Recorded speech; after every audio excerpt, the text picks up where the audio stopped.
Welcome back to another episode of Front Row Cinema, a movie podcast for movie lovers by movie lovers. I am your host, TJ Trimboli, and with me, as always, my co-host, all the way from the towns, Mr. James O'Reilly in the house tonight. They are pretty sweet towns. We got a lot of cool shit. Yeah, I wouldn't know, bro, because they don't let us leave the commune. So, Yeah. Well, it's all doing about this, give and take. Pros and cons in this life. yeah, I'm doing this podcast from the village right now. I could hear fucking Adrian Brody screaming outside my house. And each week we Poor take a boy, Adrian Brody. Each week, we take a look at my 1,000 movies I've seen in theaters and we see how well it's aged, along with the hype surrounding the film, its box office analysis, and legacy in the film industry. So, if you enjoy this kind of content, hit that sub button on YouTube, leave that 5-star review on Spotify and Apple Podcasts. It's how you help the channel grow.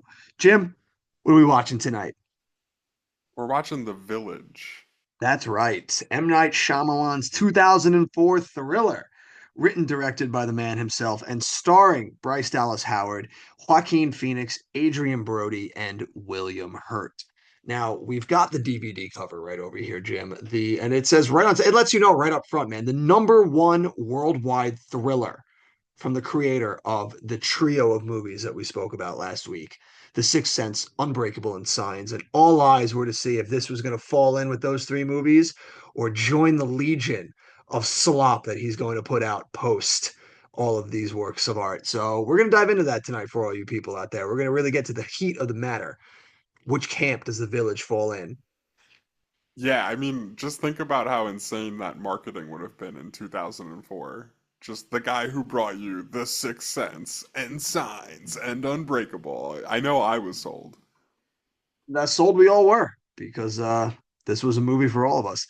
We got our lovely log line here on the back, and it reads: An isolated, tight knit community lives in mortal fear of an oppressive evil inhabiting the forbidden forest just beyond their tiny village, so frightening that no one ventures into the woods until one villager dares to face the unknown.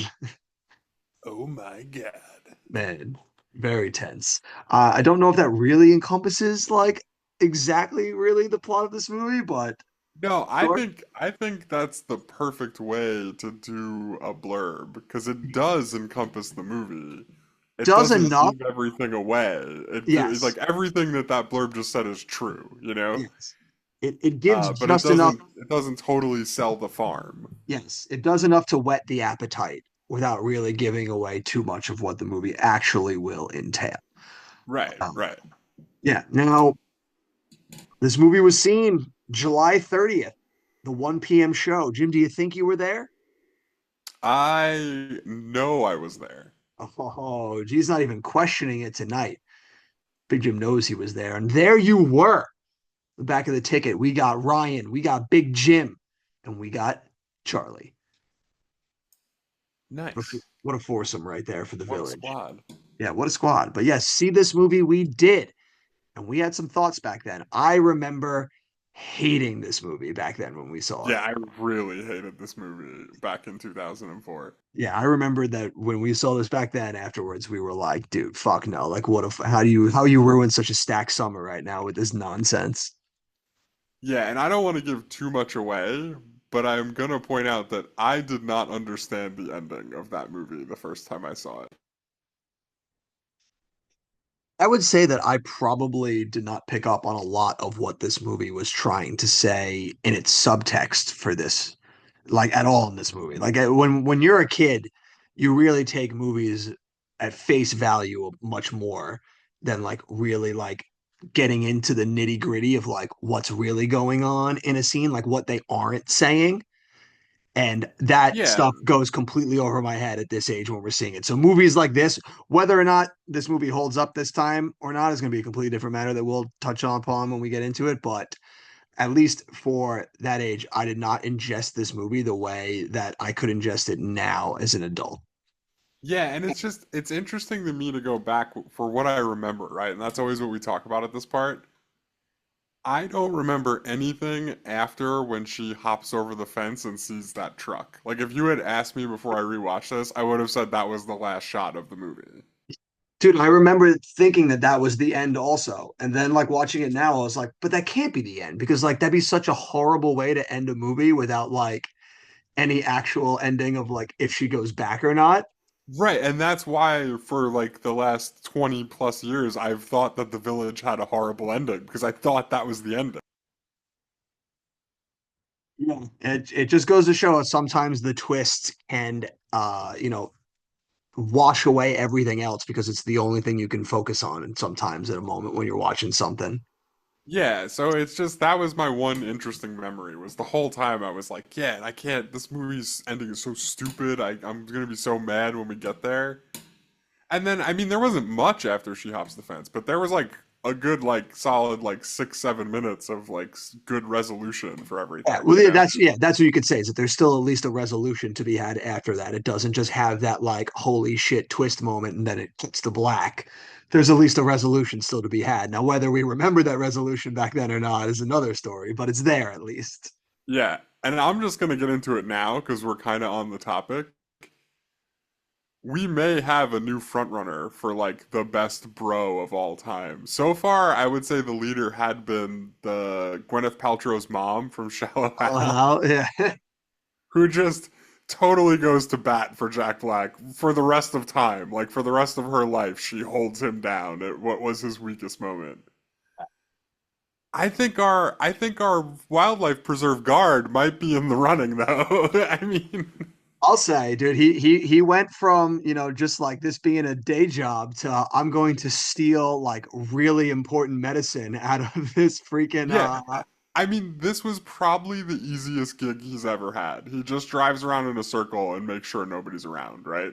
he doesn't even have to go into the wildlife preserve. Right. Not only does he not have to, he's not allowed to. Yeah. Like it's You are never an option for him to go in there, you you are know? forbidden from it, sir. But he is like a the lengths that he goes to, and she just goes back into the preserve, and he's like, what is he? He's just never telling anybody about that ever, right? Like He's that's just that guy is such a bro. he's just gonna go on with his day, pretend like it never happened, Right. Right. put it out of his mind. Ultimate bro. I don't think I'd be able to do that. Curiosity would get the better of me. I'd have to be Yeah. like, I gotta go in and see what she's doing, right? Like, I mean, yeah, now who he's a bro to, up for debate, right? Because I'm not really sure who he's helping by letting her back in there and not like contacting the authorities, you know? Like the real authorities. yeah, yeah. But we see at least where he's coming from. He's helping someone in need. He's got his heart's in the right place. Now, whether or not it was the right move Yeah. to make, another story completely. But the But dude, do you think his heart is in the right place, or is he just kind of like, you know what? She's just gonna go back in there, and nobody's ever gonna bring this up, and this job is gonna keep being easy? Like, yeah, honestly, I would be like, this shit's above my pay grade. What do you need? Here, go back in. I'm gonna pretend like I never saw you. Like, I don't want to deal with this shit. yeah. So I don't know. I feel like he's a pretty big bro though for stealing those meds because he easily could get fired for that.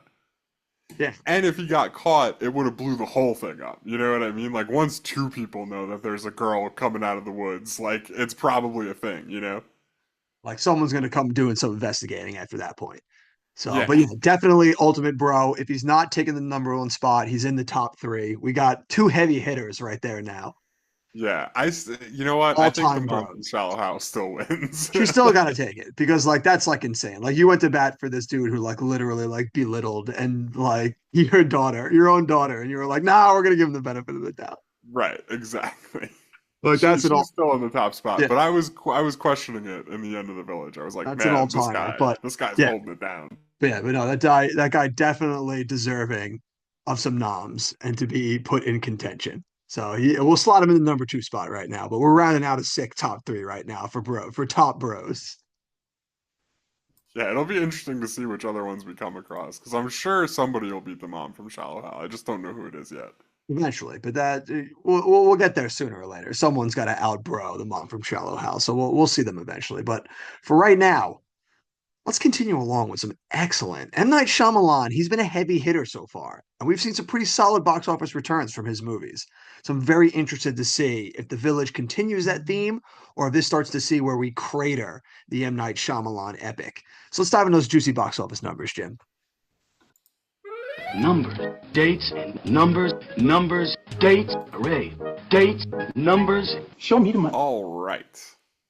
So, The Village is going to open against a $60 million budget the weekend of July 30th. Hold Hey, on. we Hold saw it. on. That's opening. We went Okay. opening day, the Dude, 1 I'll p.m. tell you what happened. I was looking at the release date and I was like July 30th thinking it was the weekend and then I was like December 2nd. That can't be right. Like July 30th to August 1st. The weekend of July 30th to August 1st. There we go. Right, so we saw it opening day, sick matinee opening day, heat of July. Yeah, What a $60 time to million be dollar alive. budget. Not bad for this, by the way. Not bad. Yeah, and you could see it all on the screen too. Like they probably really built that village out into like the middle of nowhere. Yeah, this is another like one of those dying breed kind of movies, the mid-budget movie. Yeah, yeah. It's, these days, Nobody gives you $60 million to make a movie anymore. You yeah, either no. get like half a You get billion or you get like two. yeah. They're like, listen, I'm gonna give you under 5 million to make this indie movie right here, and we'll see what we can do. Or I'm gonna give you $300 million. There's no in between. Yeah. Both of those sound like a horrific amount of money to have me responsible for. Yeah, oh, absolutely, yeah. Could you Uh, imagine being given $300 million? They're like, I make me something. God only knows what I would do, man. I can't even imagine it. I don't know if anybody wants me to either. I'd like to see what you can Um, do with it. But I mean, just think about this though. M. Night Shyamalan's fourth movie. We've mentioned a bunch of times the three movies that come out before this, and he's only getting 60 million. I mean, they got to feel pretty good about this going into it, right? You would imagine. And also like that's where I would want to live comfortably too. Like in that mid-budget movie frame, I'd be like, yeah, like I can work with this. Like, Yeah, and I mean they're smart about it. This movie had a really small cast. It is kind of like period PC, but they keep it very small. You know, it's not like they had to do a whole lot on that oh, front, and it and still also looks like really great. not a lot of locations. Like you're all just pretty much within the village. Right, So it's not right, like that's really the only spot where you have to do this period piece. You can condense it all to one area. So that helps. right. So with all that said, it's gonna open number one Oh with yeah. $50.7 million. Ooh, that's good enough to break into the top 25 in the number 25 spot. Just behind Van Helsing's 51, but ahead of Too Fast, Too Furious's 50.4. Yeah, and I mean this is where that's a really good opening, but especially when your movie may only cost 60 million, you know? Yeah, well, I mean, just for like a thriller alone, like to open to 50 million on just a thriller movie, like that's really good. Yeah. So like I said, opens number one, beats out the second week of The Bourne Supremacy, which is in second with 24.2 million. Still kick myself for not seeing that in theaters. Yeah, and I mean I got bad news for you because in Not, third oh God. I think we may have it. I've been Oh kicking no. around maybe the Bourne movie. Here we We go. joked about doing Fahrenheit 9/11 a little bit. Oh We boy. maybe talked about doing Chronicles of Riddick, which coming into tonight was the pick, right? God, here we go. But in third place. Don't Oh keep me wait, in would you have suspense. seen this? What?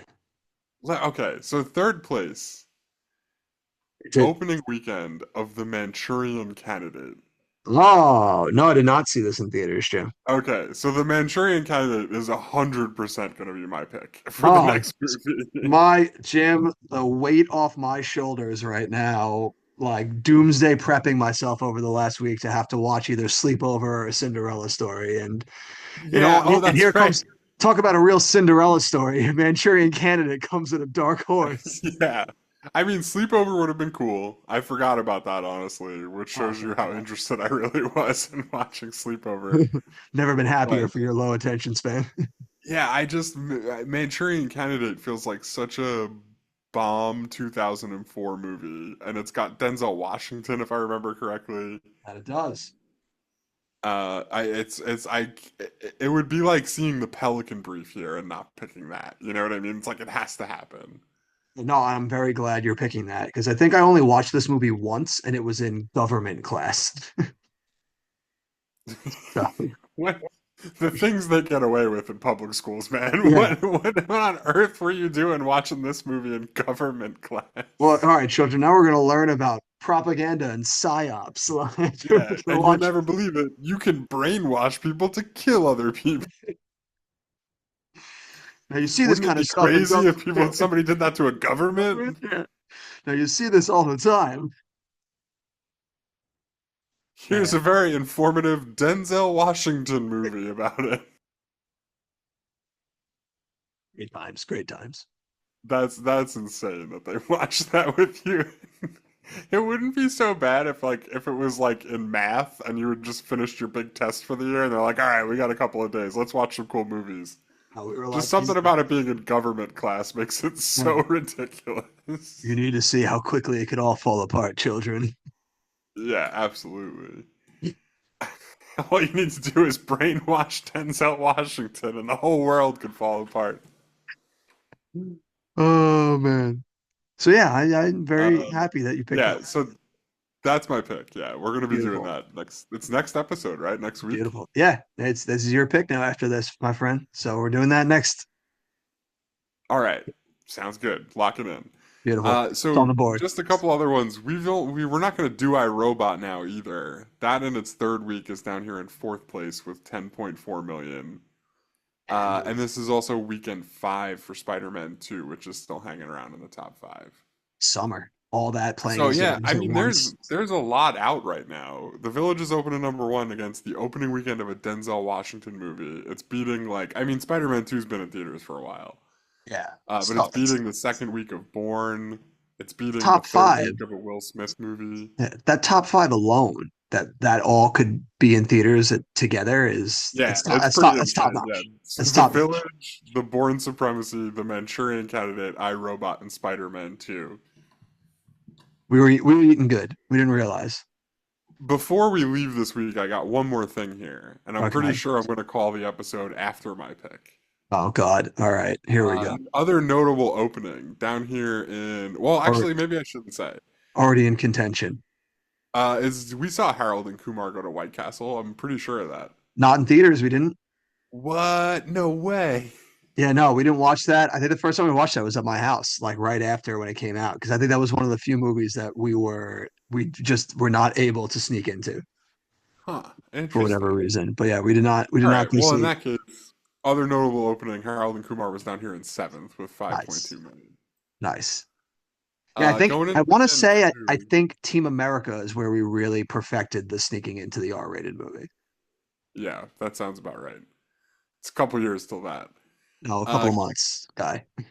is it Came out really in a couple of months? 2004. It was October 2004, Oh, wow. so it's not too far from here. Oh yeah, I understand. Yeah, because we would have had the summer and we were in the next grade in fall. That's why I'm old. That's why I thought I was older than this.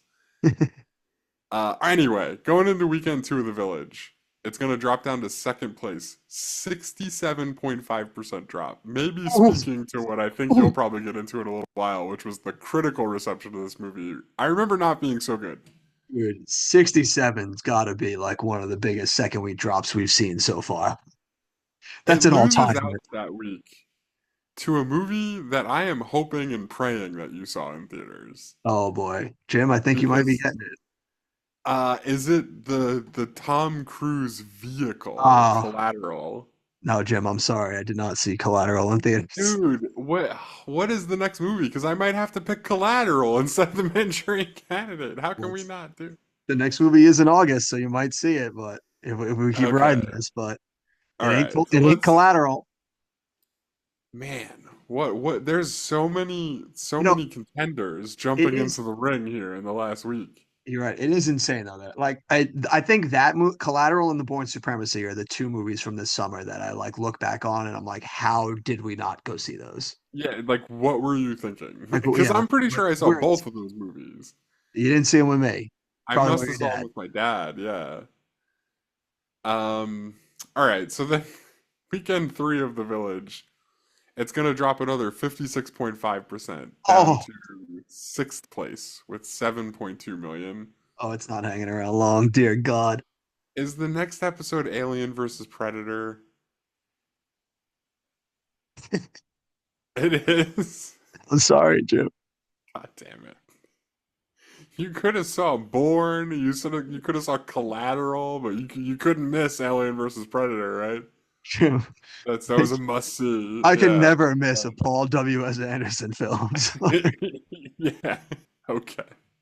Whatever you say, pal. Alien versus Predator. Get out of here. Well, I got to switch up the genre. Yeah, no, I mean that's true. You're not wrong. I don't know why I'm giving you even like a half an inch here. You don't deserve it.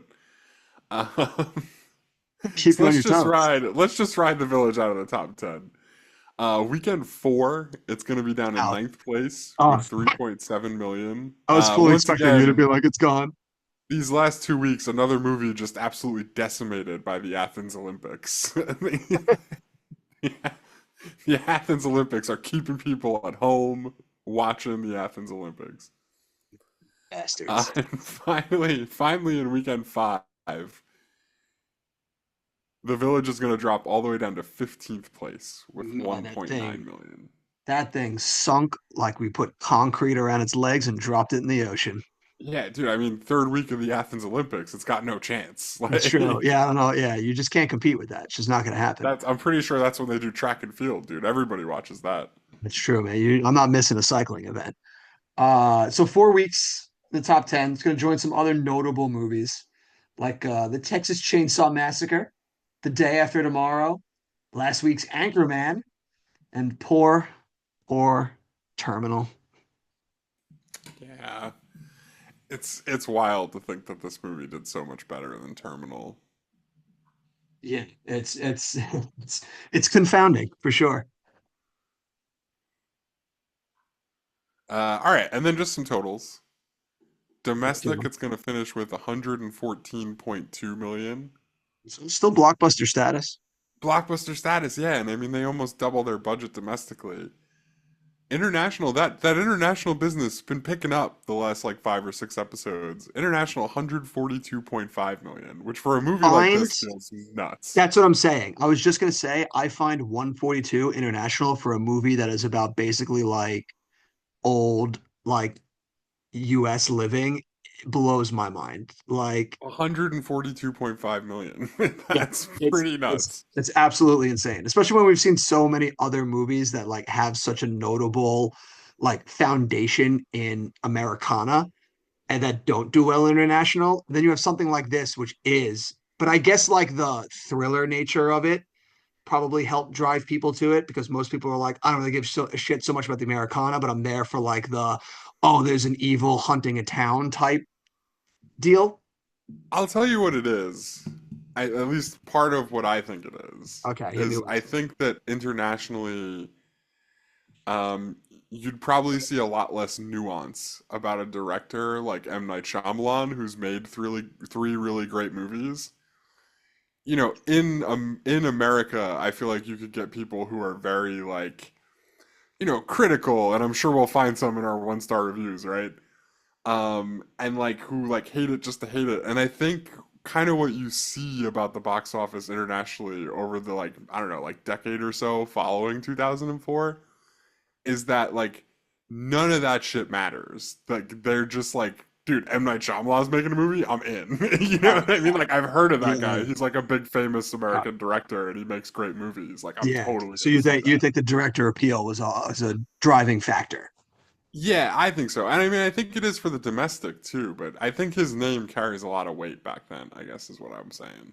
I could see that, and especially like Sixth Sense was such a phenomenon like everywhere. I could see people around the world going to see an M Night Shyamalan movie still because they like The Sixth Sense. Yeah, absolutely. Yeah. So I mean, all right, that's it tracks, but it's still crazy. 142 off of this movie is bonkers. Yeah. So what's Yeah. worldwide then? So the worldwide total is going to be 256.7 million. Yeah, off 60 million. That's fucking good, baby. It's really good. It's That's real gonna good. Yeah, that's gonna put us in the 38 spot behind Scary Movie's 278, but ahead of another Americana movie, Brother Bears, Oh, 250.4. Another Joaquin Phoenix movie too. That's true. Yeah, we're finding a wheelhouse for this man right now.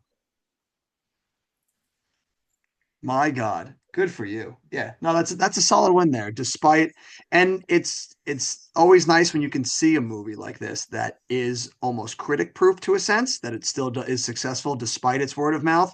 Because, like you said, off of Well, that 67% drop, this movie was not critically successful whatsoever. yeah, I Reviews, don't know that I would call it critic proof though. I mean, like it had a really big opening weekend, and then it kind of fell off a cliff pretty fast after that. but still, when all was said and done, it made its money back and then some. Yeah, I don't know that I'd call it critic proof. Like if the critics loved this, I bet you it would have made a lot more domestically.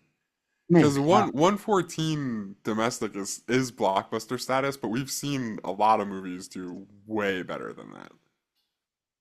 Sure. And I mean, I'm not discounting that, the reception absolutely factors into it, but I don't like this could have I feel like this could have been a lot worse given Yeah. the I mean, reviews they're that it definitely got. happy with it. Yeah, Yeah, they're definitely happy with it. That's yeah. for sure.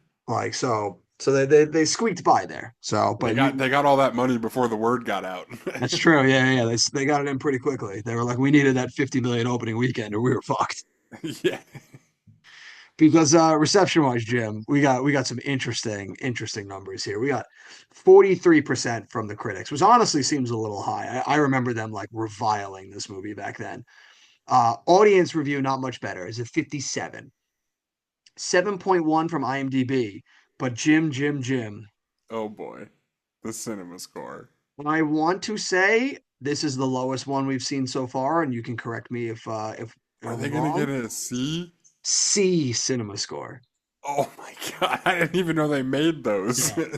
C cinema score, which is absolutely the worst we've seen, right? I don't think we've gotten a C yet. I think B Oh no, minus I'm was the pretty sure we lowest. haven't. Yeah. B minus is like it was in the B's for Yeah. sure. I don't know if it was just a straight B or a B minus, but Yeah. C um, cinema score. So basically you get a B cinema score just for existing, yeah. basically, Just for from what just for I've seen. showing up. Right. So to get a C is like astonishing. Yeah. You had to actively try to pull that one out of the bag. I mean, people And just really hated it, I they guess. really did. And I wonder if that part of it is that to sell this movie, you have to sell it in what it really isn't. Because the trailers for this movie, I remember the trailers for this movie really highlighting into the horror thriller aspect of the creatures terrorizing the town. And that's Right. really not a big part of this movie whatsoever, or at least not in a scary sense. So I feel like you probably got a lot of horror people into coming to this. And when it turns out to not be that whatsoever, they are immediately checked out. They immediately hate this. This is not what they signed up for. And you see those people walking out, then turning and giving this a shitty cinema score. Yeah, that makes sense. Because I mean, like the creatures themselves, like you said, are not a very big part of this movie. It's kind of like the impending doom that they represent is kind of always hanging over people, but the creatures themselves don't really do much. They show up in like a handful of scenes. So I could see like people coming to this movie on false expectations and being wildly disappointed, regardless of whether the actual movie that they give you is good or not. They once they didn't get what they wanted, it was a failure in their eyes, and they were going to reflect that when they were getting grilled on the way out. Yeah, right, right. That makes And sense. Dude, I can't wait to hear and these 1-star reviews. and in my track, Jim, I got some 1-star reviews for you. I really, you know what I'm dying to know most of all? What? If anyone thinks Bryce Dallas Howard is a total babe. Yeah, let's dive into it and see if we can find a couple of perverts in here. Our first 1-star review. They write, I went into this movie with reasonable expectations, having enjoyed Shyamalan's previous movies. Unfortunately, this movie is terrible. The entire premise is so ridiculous as to be laughable. And the twist ending is only a twist in that it doesn't connect with the rest of the movie in any way. If you don't find yourself laughing at the end of this movie, you must have fallen asleep, probably during one of the exasperatingly long, poorly acted dramatic scenes. I am ashamed that people like Sigourney Weaver and Joaquin Phoenix were associated with such a deplorable movie. The only redeeming quality was Bryce Dallas Howard. No question, 1 out of 10. Oh, wait, so okay. He didn't necessarily say that Yeah, Bryce Dallas yeah, Howard was the only yeah, redeeming quality because she looked hot. yeah. So he just said she was the only redeeming quality. He left it up for Okay. interpretation. He left some nuance there, Jim. So we're gonna give him credit here. I'm gonna give him the benefit of the doubt. I'm gonna give him just for if only for my own sanity. I'm gonna give him the benefit of the doubt. He's just still sitting at home right now with his village poster above his bed, just whacking one out every night. So Yeah, I redeeming. mean, dude, you had me on the edge of my seat though. I knew No, you were gonna say I Bryce Dallas Howard, and then you like paused, and I was expecting you to be like, "Is so fine." And, like, that Veronica Vaughn. I was building it up yeah. for you, but we got there. Our next one star writes, Wait, hold on though. "What? Yo, you got more? All right, let's hear what you have to add." That guy was so crazy, right? Yeah, He said he was ashamed for Sigourney Weaver and who was the other guy? and Joaquin Phoenix. Oh, and Joaquin Phoenix. Yeah, he was ashamed for them. It's like, dude, I think they're doing all right. Don't worry about them. Like, It's okay. I think they got paid a good amount of money to be in this. I think they're Yeah. doing just fine. I Like, think and they kind of like wanted to do it. They probably got paid. They're still pretty big stars. Like, just no need to feel shame for them. It's okay. it's like chill, dude. She also did Alien 3 and Alien Resurrections. Like, I think she'll be all right. Like, Yeah, exactly. we're gonna be okay here, bro. Take a deep breath. Also, I'm maybe this is jumping the gun a little bit, but would you say that the twist had nothing to do with the rest of the movie? And absolutely is tied into the movie. That's like the Yeah, craziest thing I've the, ever heard, right? Like, of the dude, course it has like everything to do with the rest of the movie. What do you mean? he just hated the twist, and to him Right. that means it's disconnected. He So didn't like it, right? he, That's all he it was. personally had a problem with it, and so that's why it One doesn't day, into one his day, box. humanity will find a way to say, it just wasn't for me. Yeah, but But it is not this not day. gonna be today. Gonna be tomorrow. Probably won't be in my lifetime. But we can dream. Yeah. Our next one star writes, I went to the premiere of this movie last night, and the kindest word I can think of is disappointing. M. Night could have saved himself a lot of money by simply making this into a TNT original. The blind girl should have spent a little more time around people that are actually blind. And William Hurt, what a poor actor. Actually, I think the only one that did his paycheck justice was Adrian Brody. I've never been to a premiere where people actually booed at the end. Heck, even Dude Where's My Car got a better reception than this movie. Thankfully, the only money I wasted was on snacks. Use your sixth sense and don't bother with this one. Oh, no. What a shot. He got him with the Sixth Sense bar. Man, Um, he took it a couple I, of parts. I'm not going to lie. dude, I don't know. I like, have we gone so far that now the thing that we're mad that they're not being accurate about is not being able to see? Like, She wasn't blind enough for me, Cotton. yeah, like what did he even mean? Like, how did she not act blind? I'm gonna need you to elaborate, sir, because as far as I could tell, it didn't seem like she could see a thing. I don't know. This guy's like, listen, I spent a lot of time around blind people. There's one thing I can spot. It's a faker, all right? Yeah, right, exactly. It's like she doesn't even know how to pretend to not see, man. Oh, God, never change 1 stars. We got our next 1 star review here. And they're right. It won't do any good, but heedest thou this advice. Oh my Don't God. goeth to this movie. Stayeth away like the plagueth. I know y'all are excited to see it and can't wait and all. I was too. Forget it. Come back here after you do see it and tell me how much you wished you had listened to my advice and saved your $8. At least I saw it at the matinee price of $5.50, you suckers. I wanted to make a big sign to tell the world Night is not unbreakable and hold it outside the cinema. I wish I had a sixth sense about this horrible dreck. Take a Vivarin? Is that a thing? Vivarin? Is that a I have drug? no idea. I've never Take a heard of it. Vivarin with you when you go. Don't say you weren't warned. Vivarin? How do you pronounce that? Vivarin sounds like something I'd hear in a drug commercial. Vivarin. Like, call your doctor about Yeah, Vivarin. Vivarin. Sure, sure, guy. Yeah, I totally. like, can we just talk about how it's the most insane thing in the world to be like, go see this movie, then come back here and tell me how right I was. Like, it's okay.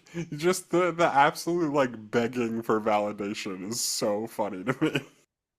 Yeah, they're just absolute. And I just love that everyone collectively was like, let's use fancy wordplay of his other movies to like shit on this movie. Yeah, that Because no, that part's great too. that's two in a I row now. I just love the guy. It's such chud energy to be like, this movie's bad, and if you don't believe me, you're an idiot, and you should go see it, and then you're gonna realize you're an idiot, and then you can come back and tell me about it. Then I could laugh at you because you saw it for 8 and I saw it for 550. Yeah, right.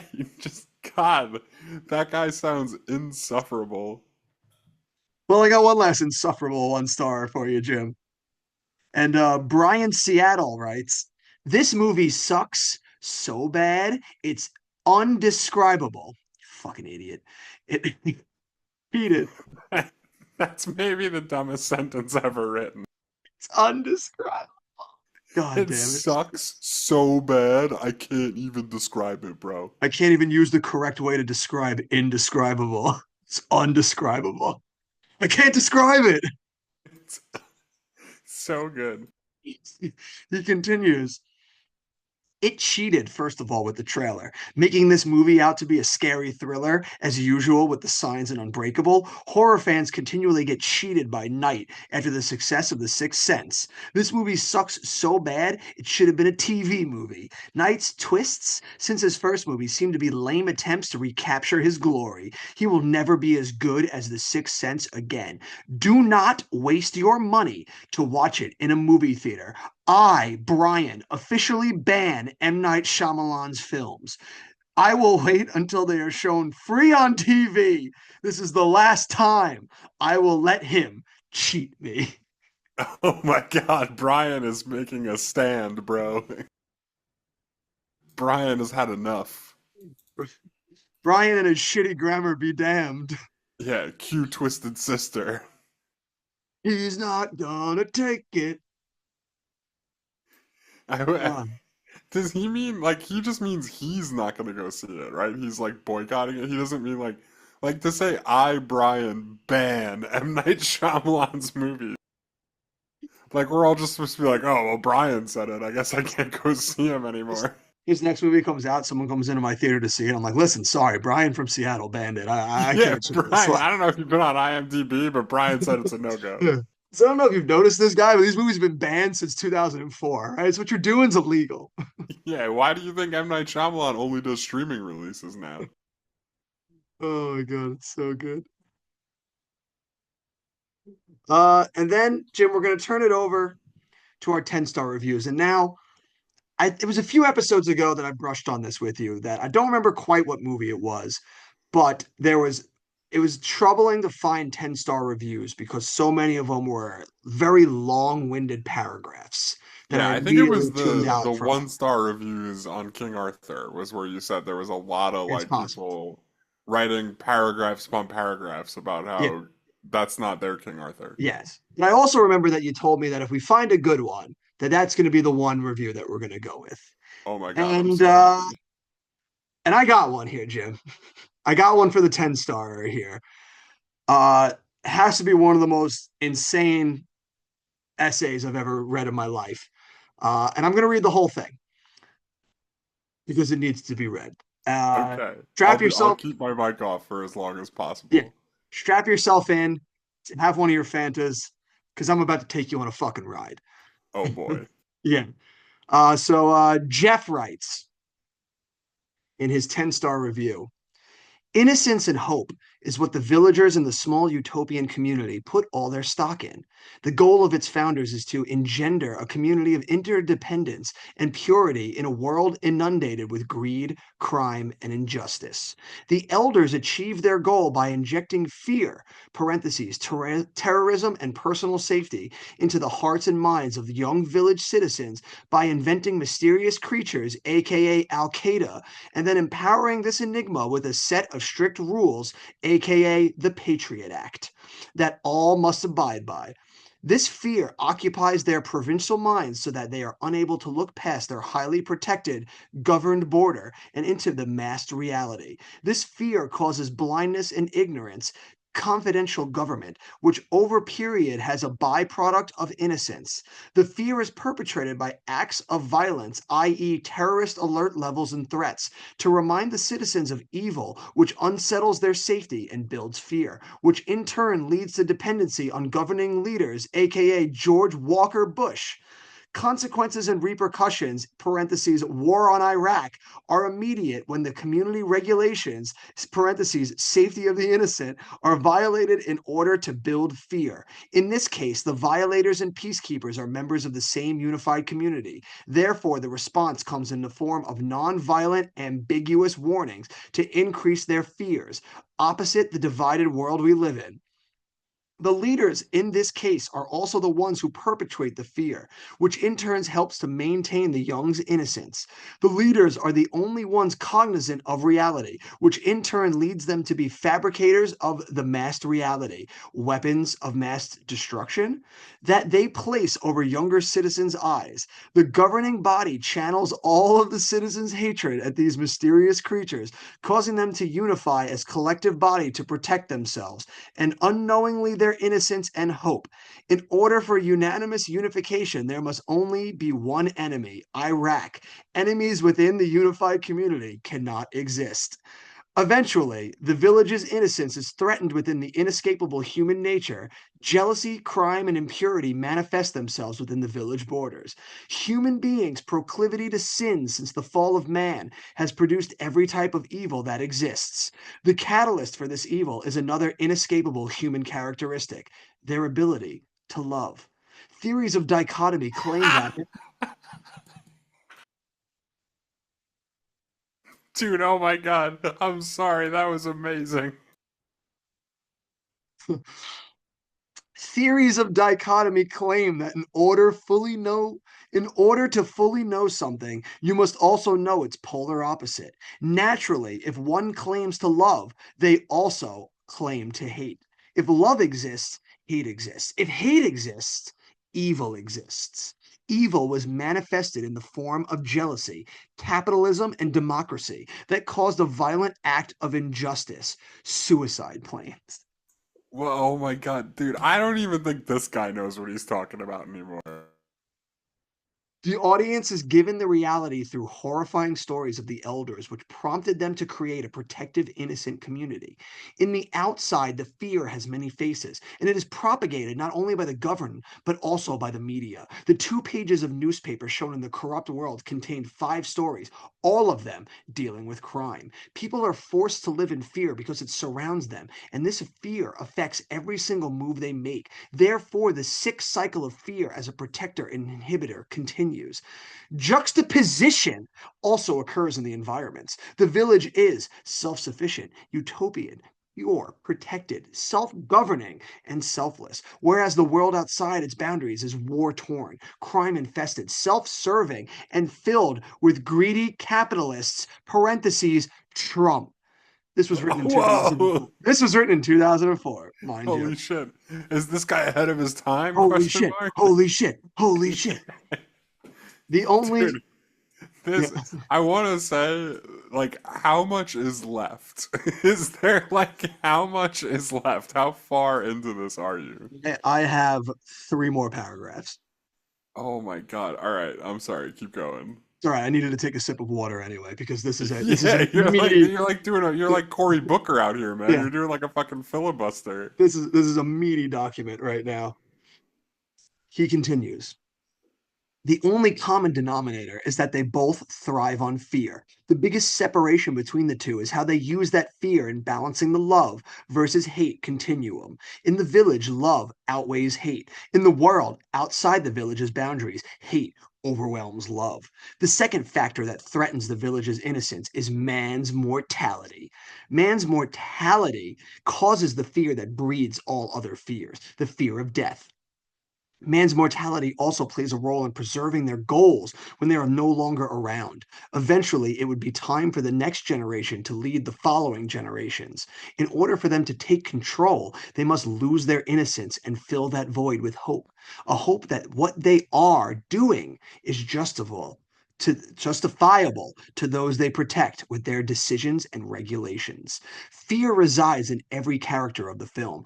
Ivy, who is blind, is proof that fear is the result of physical being. It is an emotion created by the limits of our imagination. The character of Lucius was proclaimed as fearless until he found purpose in his life. Prior to proclaiming his love for Ivy, Lucius felt that his purpose in life was to use his fearlessness to help others who fear. Dude, what are However, you saying? However, when love set in, Lucius's new purpose was to protect the one he loved because he feared for her death. The love he felt for his mom and the love he felt for Daniel did not cause such emotion. Platonic love did. It was apparent that the roles of the elders would be passed down to Ivy and Lucius because they had leadership qualities and they had the respect of everyone in town. However, fear did not set in the mind of Noah because he was mentally incapable. It takes mentally disturbed individuals like bin Laden to violate the social construct of the world, but his insurrection All was right, we transient. got back there. Okay, all right. Now I'm listening again. His insurrection was transient because it was only for personal gain. Noah fulfilled his purpose in the community. He became the severe symbol for fear. His death restored justice, helped propagate the secret of the village through fear, and supplanted the old nonviolent consequences of breaking the rules with a more severe punishment. This movie's second twist shows that while this seemed to be an event of the past, like colonial America, it is in fact contemporary through a 9/11 corrupted reality. Shyamalan strikes gold again by twisting the audience's perception of reality, getting superb performances from his actors while inspiring and enlightening his audience. He not only is the greatest director of our time, he is one of the greatest screenwriters of our time. Scripts filled with powerful message, rousing soliloquies, humor in a PG-13 format. This is as 10 out of 10 as 10 out of 10 gets. Dude, what? That was a ride. Like, I don't even know what to Oh, say. man, I oh, guess man. the first thing is I wish every review we read had the words weapons of mass destruction as a question. Like that's the whole question. Weapons of mass destruction? Like it's just amazing that that's a thing that happened. Another shout out to 9/11. Way to go 2004. You just can't let it go, can you? I also think one of the wildest things is that he says inventing mysterious creatures and then puts Al Qaeda in parentheses. Right, Like, as if they're not real. Yeah, like they were invented. They were like it's Al like, turns out Al Qaeda was just George W. Bush in a costume the whole time. listen, he saw a really good movie called Argo, which is all about crafting the best Hollywood story, created Yeah, these Al yeah. Qaedas. Uh, Interestingly enough, I think he had a couple of interesting things to say about the actual movie when he wasn't talking about 9/11. Yeah, yeah. He hit some very 2004 things on the head. Very prescient to throw Trump in there. That was a wild, Yeah, way ahead of his time. yeah, Yeah. way. He's like, listen, you guys aren't ready yet, but your kids are gonna love that one. Yeah. When they hit So really hard 10 years from with now. all that said, I'm not sure if I made a great mistake or not asking you to do that. That was like Yeah, that yeah, was way longer than I was expecting it to be. It was yeah. so long. I told you it was an essay. That man fucking he wrote to his essay down by the docks and it was a mouthful. Yeah, I mean, I might need to chew on it for a little while. It was really a lot to take in. Yeah, and while you're taking it in, we'll pass the buck on over to ourselves now and find out where does this movie lie on I'm gonna need a Vivarium to take it to make it through, all the way to this is once again such a fucking mind-blowing movie about 9/11 that we're just like we just can't grasp the subtext of 9. This is why this movie didn't hit for us when we watched it back then, Jim. We talked about not being mature enough to see the 9/11 themes. Do you think now Yeah. you're old enough So before to we find dive the in, 9/11 though, context? I'm going to tell you a lot about the village in just a moment, but I do want to kind of piggyback off of this conspiracy theory realm that we're in. Okay. I have got two more possibilities for you as to what the village is about. And this might be an interesting comparison, right? Because these are Okay. both fan theories that were written on Reddit in 2018. Gotcha. All right. So we got our 9/11. This So is an allegory for we've 9/11. had the benefit of some time. We've had the benefit of some time. Maybe 9/11 isn't quite on people's brains as much as it was in 2004. That's a classic song. That song's now on the classic rock stations. 9/11 ain't hitting as hard in 2018. It's Yeah. golden old. It's a golden oldie now. Yeah. Absolutely. So like let's take a look at these. And I'm not going to read all these because I'll tell you what, fan theory posts on Reddit, 7 paragraphs ain't even the start of it, bro. I could imagine. You want to talk about reading some essays? This is like literally like a 3 page essay on the village. Like, Reddit's like watching the never-ending story, and the story is that it never ends. yeah. So, but the first one here is that the village takes place in the same universe as Unbreakable. Didn't we talk about this in a previous episode? How much we hate when they try to shoehorn a movie into other Right, movie into the same universes. universe. Yeah, It's infuriating, and I it's have a few examples of exactly how it's infuriating here. okay. So the main idea of this is that in the Unbreakable, like trauma is what unlocks people's powers. Oh God, And I already know where you're guess going. what? I These already movie know. characters have all suffered great trauma. You know, Oh like my that's not a God. common thing in every movie character. Oh my God. He's like the elders all suffered great pain, so they're like the Eternals. They're the Avengers of the village. So So who do you want to think this guy calls out as the two I, I superhumans that already are know who he's going to in? call out because I know they're going to be as offensive as possible, and that it's definitely Bryce Dallas Howard and fucking Adrian Brody's character. Yes, ding ding ding, you got it. So it's those two. So this is where it really falls apart, I think. I think it really falls apart. It was already held together by tape. So I'm gonna read you a little excerpt Okay. here. Okay. During the village, several dead and skinned animals appear almost suddenly around the village, and at one point many of them can be seen sprinkled throughout shortly after a wedding. It is revealed that Noah Percy, Adrian Brody's character, was responsible. But the amount of animals killed and the speed at which he would have had to Oh my the God. speed at which he would have to had placed them would be impossible for a normal human. It's like, dude, I think you're thinking about that way. That you're Yeah, harping on all the wrong things, man. Like it you're doesn't. looking into a lot of like nonsense that doesn't matter. Like I'm just There's saying. there's a lot of skinned animals because it's a visual like metaphor. Like it's like how he did it is not the point. Yeah. So right, right. Like the point is nobody else is going into the woods. He could have done it over like months. Like to say that they were dying so quickly that he had to be like Quicksilver or something is like the stupidest thing I've ever heard. It's so funny. I just picture like Uh that dude's watching this movie, like doing math in his head. It's like, well, listen, if there's like 12 skinned animals right back there, and like he can only run at like a speed of let's say like 2 knots per hour. Like, how did he get all those ones there in enough time while everyone was sitting at the wedding with nobody seeing him? He's got to be a superhero. right, that's the only explanation. So yeah.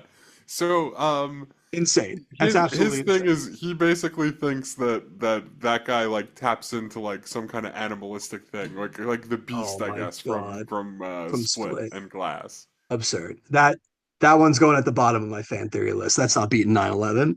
Yeah, no, not even close.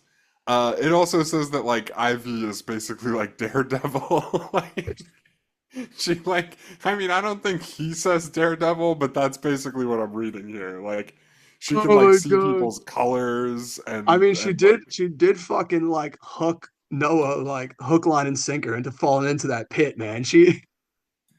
no, She yeah, I mean that was kind of Daredevil-y of her. Yeah. Like she um but yeah, so I that one's kind of silly to me. that one's insane. I really wanted to highlight that the main like crux of this theory was that like he just killed so many rabbits. There's no way a human being could do that. It's the silliest thing. It's absurd. Uh our next one here. Okay. Is the village really about 9/11, sir? Or is it about the anti-vax movement? No. Oh So, no. yeah. So, I mean, like How are the they gonna connect surface these level dots? stuff Here in we go. here is pretty obvious, right? Like, they don't want to be part of modern society. They're not trying to get medicine, which is like literally what vaccines are, you know? Like, they're like preventative medicine. It's a good Uh, question. How do they? I guess when you're in that small of a tight knit community, it doesn't matter as much. Yeah, well, I mean, it would like if somebody caught it somehow, then like you'd all Yeah, probably die, right? yeah. You'd pass it But around. That commune would be dead pretty quick. but they also make it seem like they haven't been there that long. Yeah. Well, no, especially it had to have only been like maybe like a few decades or so because you'd have to Like long imagine enough where Joaquin Ivy. Phoenix and Bryce Dallas Howard don't really remember much Yeah, before they got there. like they had to be like babies or whatever, like when they started the community. Right. So it's probably only been like 20 to 25 years, if anything. Yeah. So I would, yeah, I mean, I guess like a lot of the younger kids aren't vaccinated. Oh my God, is this movie actually about the anti-vax movement? Dude, they might be onto something here. No, but I would have to imagine that if this commune kept going, like for the next generation, like eventually they would revert to like all of them just start like not living as long and dying earlier again because like they don't have access to literally anything. Yeah, I don't know. I don't know. I think the point of this movie is that it is doomed to fail from the start. Like, there's no way this community is ever gonna like live for generations. No, absolutely not. Like, literally, the first sign of trouble, people are like, "Listen, we gotta go out there. Like, we can't just We stay got to in hit the here." town, man. Right. And after the people who really know what's going on die, like, eventually somebody's just gonna be like, "Yeah, why not? I don't know. I've never seen those stupid monsters." Like. Yeah, right. But this is the part of this theory I really wanted to get to here. Okay. The only part that's amazing. All right, here we go. Lucius, the voice of reason and a person wanting desperately to seek out medical support, vaccines, is stabbed by Noah Percy, a young man with Oh developmental and no. learning disability. No. Noah could be a stand-in for the belief that vaccines cause autism, and him Um, stabbing Lucius shows how the community uses that belief to suppress voices like Lucius advocating uh, for vaccines. oh my God, dude. He's like, vaccines cause autism, and that's why Noah Percy stabbed Joaquin Phoenix. That is such an It's a insane metaphor, amount bro. of projection. Like Yes. that's having that idea in your head as you're watching it and looking for ways to like put it in there. Right, exactly, exactly. That's Yeah, so that's it's so the kind of thing insane on where a if you think fundamental it, you're level. maybe like, that kind of makes sense. And then if you think about it again, you're like, oh wait, that doesn't make any sense, actually. Like, what was I thinking? Yeah. Oh my God, dude, that's horrible. That's so much worse. That's so Yeah. much like you're like, how could it get worse than them thinking this guy with autism has to be a superhero? And it's like, oh no, you got there. Yeah. He's actually he's like Dude, the missing link to why this is about anti-vax. it's actually a murderous manifestation of my fears about vaccines. Yeah. So I don't know, just a couple of interesting fan theories. I wanted to read those because one, I thought this would Um, be a good movie for it. Like I would imagine that if people had like crazy theories. yeah, those are Uh, definitely insane. But I still say 9/11's reigning supreme right now, man. yeah, I think it still wins. There's a It's reason just why it was the de facto allegory back then. It's yeah, it's interesting to just get a view of like the way people like just if you give them enough time, they'll think up the dumbest shit about any movie. You know what I mean? Like They'll try the and fact project. that these are like 15 years or so after the original came out and people are just like, "But what if?" Like, like that never stops. Like we could probably find even crazier ones from last week, you know? The projections is just insane that like people try to put in any given movie. Like it's that's confounding. So now I'll Yeah. turn it over to us, Jim. Yeah. What subtext would you like to throw into this movie? So I mean, I think that like some of our reviews kind of touched on it. Even that really long-winded 10-star one. Like I do love the theme of this movie, which to me is basically like you can't like ever fully protect yourself. It's almost similar to the theme of like Finding Nemo. Like the harder you try and lock this down, the crazier it's gonna be. Like the way you're lying to everyone around you and you won't give them medicine is crazy. You know what I mean? The way they Um, gaslight this entire community is fucking insane. Right, right. Like not just even the like it's their children and their friends and their you know what I mean? Yeah. Like Like it's like yours, everybody they know they're lying to, yeah, like except each other. your son realizes something's not right. And instead of Right, like telling him what's going on, you wait until he gets fucking stabbed almost to death. And even right. still, Sigourney Weaver's like, we can't go to town. Like, it's like Yeah, fuck, no, like yeah, fuck right. you. Like we took an oath, yeah. So like but the theme that like you can't actually get away from danger. Like if there's a bunch of people living in a place, eventually something bad's going to happen and a person is going to cause it. You know what I mean? And I think this movie makes such an interesting choice. I don't think that Adrian Brody is a superhero, and I don't think that he's the representation of the anti-vax movement. But I do think it's important, like, what his disability is, because I think what the movie is saying is like, it doesn't even necessarily need to be someone evil that's going to cause this to happen. Like, Adrian Brody's not an evil person. He just doesn't really understand, and he's like, not really able to like handle his emotions because of his disability, right? And you may give that person every chance in the world, but in the community you've created, they will like they can hurt somebody, and there's nothing you can do about that. You know what I mean? Like because what else are you gonna do? Like what are you like? You can't just like lock them up, you know? So like I think this movie does such an amazing job of proving that point. You know what I mean? Where they're like, look, the harder you try and run from this, like maybe you'll get away with it for a while, but this is just human nature at the end of the day. Like people are going to hurt people, you know?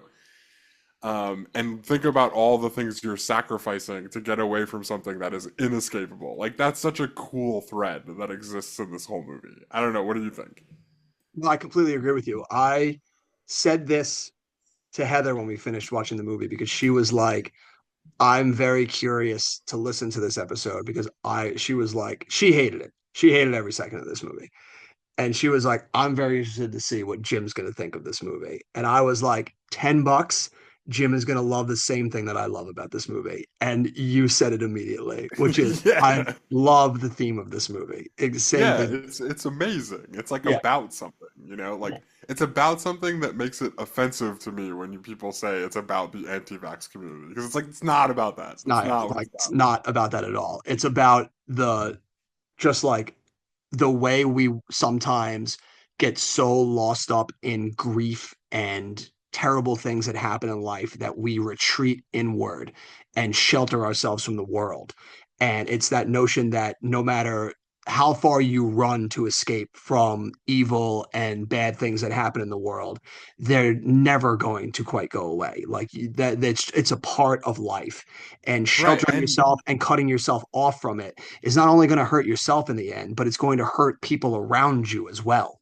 Right, it's going to hurt the people around you, and it's never going to accomplish what you set out to accomplish, which isn't even necessarily to escape bad things and evil. It's like these people are literally trying to escape like the concept of pain, as far as I'm concerned. Like they felt something very painful and they didn't like it. So they're like, we're gonna go hide in the woods for the rest of time. You know what I mean?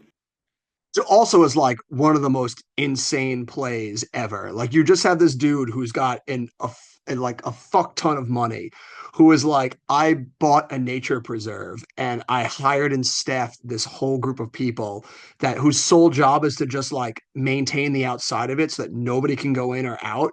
And we're gonna go in and we're gonna go live in this life. And not only that, I greased the wheels of government so planes can't fly overhead. Right, right, Like right.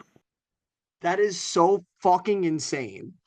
Also, maybe the craziest thing of all time to say at a support group, which is like, I got an idea. Yeah. Like, I'm pretty sure that's exactly the quote in the movie. Yeah, I got an idea. I want to talk to you Like, about how do hiding you even initiative. begin to think of pitching that to other people? Yeah. Like, And that not everyone else was kind of just like, you know what? Maybe I'll just get over it. yeah, if nobody else was like, "Ah, that seems a little crazy, actually. I'm good though." You know what? Like, Maybe I just go to a therapist and I work this shit out. yeah. But So, I I mean, mean, like, to be fair, they all lived in Philly, so like I yeah, can't hold it against them too much. Like I that's also true. would That's want to go true. live in the woods. No, so I mean, like, the theme, right? Huge, and like, it's something that I also kind of agree with at this point in time that M. Night Shyamalan is like in his bag in terms of screenwriting because, like, again, it's a very rich, deep movie, I think. Sure, I absolutely think that as well. I think where this movie falters for me, because I do really like the theme of the movie, but I don't know if it's executed as well as it could be throughout the movie. There's large Okay. portions of this movie in the middle that kind of feel very meandering for me, and I don't Yeah. know if I enjoy as much them taking the because for the large portion of this movie through the beginning of it, Joaquin Phoenix is our main character. And then halfway through it, they're just like, he's got this mission to like seek out what's going on outside of here. He knows something's up. But Yeah. then we're just going to get him stabbed and he's going to have nothing to do with the rest of this movie. And then we're all going to put it onto Bryce Dallas Howard to then figure everything out. And it's like, I'm not necessarily against Bryce Dallas Howard being the one to do that. I just think she probably should have been our main character from the get go here in this movie. Yeah, I mean, right, like it's she's not necessarily the clear main character Yeah. early. Like Yeah. It's, it does start on like Joaquin Phoenix is in the opening scene when Judy Greer, right, goes and yeah. proposes to Yeah. him. Judy Greer. Which, Yeah, with by the way, do you think he tried hair up, glasses off when he said no? Like, did he try and like switch it up a little? Like, just trying to see what was the best combination. He's like, yeah, yeah, it's nothing. right. But no, so like, I mean, I get what you're saying. Like, Joaquin Phoenix kind of feels like he's carrying it early on. But I don't know, she jumps in there pretty quick. Like, the two of them basically start having scenes together, like, within the first, like, 10 minutes. You know what I mean? Do, but then I don't know. I guess it's just like it's just weird to just completely take him out of the back half of this movie. Yeah. Well, here's why I think it works. And I do agree that it's like this may be a better movie if Joaquin Phoenix is in it a lot more in the second half. Like you're It's maybe just onto something there. But I think the reason it works is because it's a very slow burn. Like you need to see like her and Joaquin Phoenix admit that they've been in love with each other. And you need to see him be the most meaningful thing in the world for her. And then you need to see him get taken away at the like the ultimate moment of that love for the dad to be like, well, fuck, how am I not gonna give this guy medicine? Like he means like the literal world to my daughter. You know what I'm saying? Like he has to get put to that to that test, and I need to like see it on screen to really feel it for him. You know? I agree with that. I just think though from the get go, from the jump, our first character should be Bryce Dallas Howard. Then Yeah. I mean, yeah, you're not wrong. You're not wrong. like Maybe that was the real twist the whole time. It was that yeah, Joaquin Phoenix wasn't the main character. because it does feel like there's a lot of cooks meandering around this stew to try and like stuff in everything that he's trying to say with this idea. Yeah. that can leave it feeling a little tough at times to really invest fully into this movie because there's just so much of these threads that he's trying to just weave through each other that don't really Yeah. like kind of coalesce all without each other. In terms of execution, one thing I think that's pretty ham-fisted, that's along the lines of what you're saying, at some point it feels like every like quote unquote elder in this village sits Bryce Dallas Howard down and is like, "Well, let me tell you, back my daddy got shot in an alley." You know what I mean? Let me Like tell you, pain. literally every person is like telling her that story, and it's the kind of thing where having a good idea of like what the twist is at the end, it feels so ham-fisted. Like it feels like it's in there just for you to go back and watch it and be like, "Oh my God, he was hinting at it the whole time." And it's like, yeah, but like it wasn't like nearly subtle enough. Like it still needs to hit good when I already know the ending, you know? And it doesn't, like Yeah, that part. that's part of it that's like zero subtext. Like it's literally just like them spelling it out for you. And it doesn't even feel like it's them spelling it out to her. It's like you said, it's them spelling it out to us so that on the second watch, we're like, oh, see, like they said it a bunch of times. Like it was Right, there, it was right there in your right, face. You didn't realize it. So like right, the exactly. Like it's execution, so it doesn't serve the actual movie in any way, I don't think. no, same At here. least not having that many of them. Like I do think if you had like one or two people talk about it, like then maybe I'm kind of like, all right, cool. Like this was just her going to people for advice, and it's like Oh, eventually absolutely. it plays a big part.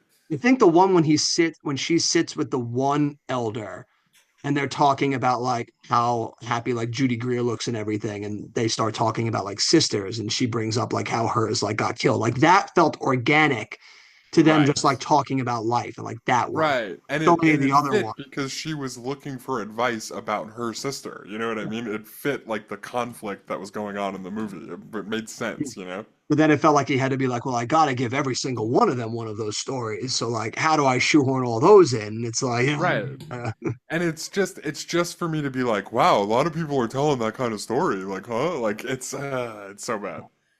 so it is a bit ham-fisted in that regard. So like and that I think that's the biggest thing for me is that so much of the execution feels like it's muddied by trying to fit and shoehorn so much in that Yeah. nothing feels like it coalesces together into one like through line.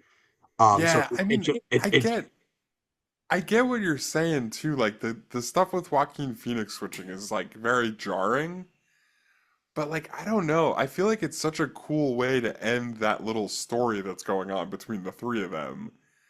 And I guess it's not really like the end of that story because the rest of the movie is going to be the end, but it's a really nice like twist to happen in the middle of it, I guess, where you've seen like Adrian Brody be around Bryce Dallas Howard and you've seen him be like I guess kind of friendly with Joaquin Phoenix. But when he realizes what's going on, like he's gonna go to that level. Like that to me, that is such a cool way for that to go. I do kind of agree with you though that it fizzles out a little bit after that. no, because Like, I do with I'm with you.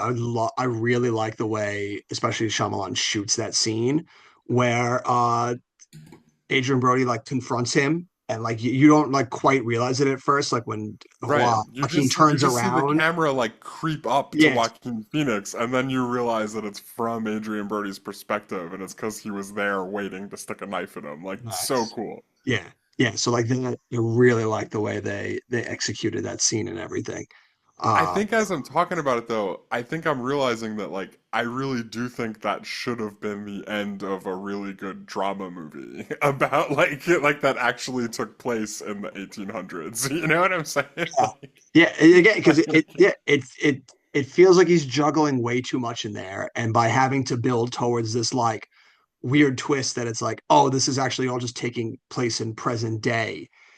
Like there's so much start and stopping of what we're building to that by the time he Yeah. gets stabbed, and then after all that, we have to go through the whole process of like William Hurt being like, oh, let me tell you what's really going on. I'm going to send you out into the woods with these magic rocks. Like then like I have to Yeah. go to the elders and be like, well, we have if it's going to work, we got to let it see how it's going to work. Like, and then Dude, to actually get honestly, out the commune, it's like we're doing so much in this movie. yeah, as we're talking about it, I'm kind of realizing that the only scenes I think are really like peak are whenever Joaquin Phoenix and Bryce Dallas Howard are the only two people on screen, and like that doesn't happen for a lot of Uh, time. Like you're right, like that ends at some point because he gets stabbed, and then I just don't see it anymore, and it's the best parts of the movie, you know? them just like talking and I feel like I don't even know if they need to escape the village to learn the twist. Like, is this movie better served if the two of them just like team up to like figure out what's going on in this fucking town and basically strong arm the elders into admitting what this fucking place is? Okay, so hold on. I almost wonder if this is a better movie if they just cut to the chase and like maybe the kind of like the thing that really kicks the story off is William Hurt sits them both down and is like, "All right, listen." You know what I mean? Like you guys are the next in line, right? Like you got some real leadership qualities, you know. You guys would make a great couple. Like I think you could kind of like be the ones to take this over. You're the right age, you know. So we made it all up. Yeah. Like, you know what I mean? Like if it's almost like a horror movie like It Follows and like where you learn that like right away basically. Like it happens like within the first like 10, 15 minutes of the movie that you get hit in the face with that. And then maybe this is a better movie if it's about the two of them like figuring out what the fuck they're going to do with that information. You know what I mean? Because it's like you're being tasked with protecting this thing that's like the only thing you know and like you probably love it and you don't even really understand what's out there, but now all of a sudden you know that there's stuff out there that they haven't told you about. So like what do, you know?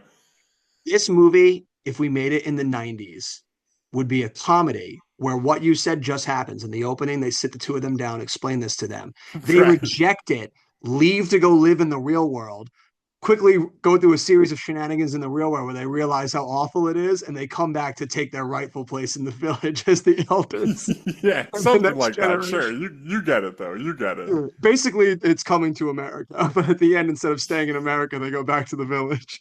Yeah, yeah, kind of. That's yeah, not bad. But yeah, I mean, like something like that feels more like a movie. Because like the more you're talking about this, the more I really agree with you. Like it's trying way too hard to be scary when Yeah. it doesn't necessarily need to try that hard to be scary. Like it's almost like it should be riding that fine line between thriller and horror, where like thrillers a lot of time like nothing like particularly scary happens. It's always just like, oh man, that situation was fucking scary. You know what I mean? Like it's not like it doesn't need to be like guys in suits with claws, you know? It almost feels like that's just like he's just trying to stretch out the point without giving away too much. Yeah, Whereas I this, I mean, feel like this movie is better served in really diving into the theme because, like we talked about, like the best part about this movie is that unrelenting idea of like trying to escape pain and not being yeah, able to do yeah, it. But the fact that like we have to dance around for like so long in this movie because he wants to just build that to be a twist, I feel like doesn't serve the benefit of like what we really want to talk about in getting into the nitty gritty of like this theme. yeah. No, I mean you're making a lot of sense. You're making a lot of Because sense with really, what you're saying. like we what we both said, like the peak of this movie and the culmination of this movie is Adrian Brody stabbing Joaquin Phoenix. So Right. that should be that's the end of Nothing nearly as good as that happens for the rest of it. Like not even close. yeah, because honestly, that's almost like the culmination of our movie because that's shoving it right in the elders' face that you cannot escape this. Like Right, right. yeah. And like so like you don't need any of the other stuff after it. Like we don't need the twist of like her meeting the bro. Like we don't need none of that. Like that Yeah. right there is the answer to their question. You cannot escape pain. Right. I though, but like it is cool for them to like have that thrown in their face in such a way where they realize like that they have to break their oath, you know?